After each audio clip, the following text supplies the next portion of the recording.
প্রতিদিন সকালবেলা পাখির বাসা থেকে দেখবেন পাখিগুলো খালি পেটে বের হয়ে যায়। আপনাদের এই এলাকায় পাখির বাসা আছে? কি পাখির বাসা আছে? হ্যাঁ, সব পাখি আছে। তো সকালবেলা দেখবেন পাখির বাসা থেকে পাখিগুলো খালি পেটে বের হয়ে যায়। বিকেল বেলায় পাখিগুলোর ওদর ফুর্তি করে পেট ভর্তি করে আবার পাখির নিড়ে ফিরিয়ে দেয় কে? কারণ পাখিগুলো তাওয়াক্কুল করেছে কার উপর? পাখিগুলো তাওয়াক্কুল করে যদি পাখির নিড়েই বসে থাকতো, ওদের পেটে খাবার আসতো? কথা বলেন। বিশ্বনবী এটাই বললেন, তাকদু খিমাসান ওয়া তারুহু বিতানান।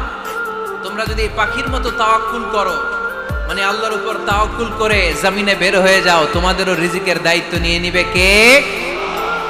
সকালবেলা প্রতিটা পাখি না খেয়ে বের হয়ে যায়। একটা পাখির পেটের ভেতরে কোনো দানা পানি নাই, কিন্তু আল্লাহর উপর তাওয়াক্কুল করে পাখিগুলো যখন বের হয়ে যায়, বিকেল বেলা পেট ভর্তি করে ওদর ভর্তি করে আবার পাখির নিরে পাখিগুলোরে ফিরিয়ে দেয় কে? পাখিগুলো কি আমাদের মতো খাবার জমা করে রাখতে পারে? আমরা তো 7 দিনের বাজার একবারে করে ফ্রিজে রাখি। পাখিদের ফ্রিজ আছে না? আছে। আমাদের অতিরিক্ত টাকা হলে আমরা ব্যাংকে ব্যালেন্স করে রাখতে পারি, অ্যাকাউন্ট করে রাখতে পারি। পাখিরাও তো অ্যাকাউন্ট করে রাখে না?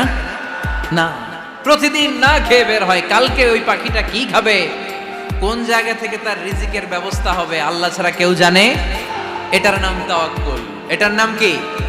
আমাদের সাধ্যের, আমাদের ক্যাপাসিটি, আমাদের ক্যাপাবিলিটির সবটুকু করে আমরা তাওয়াক্কুল করি একজনের উপর। চিল্লায় বলেন, তিনি কে?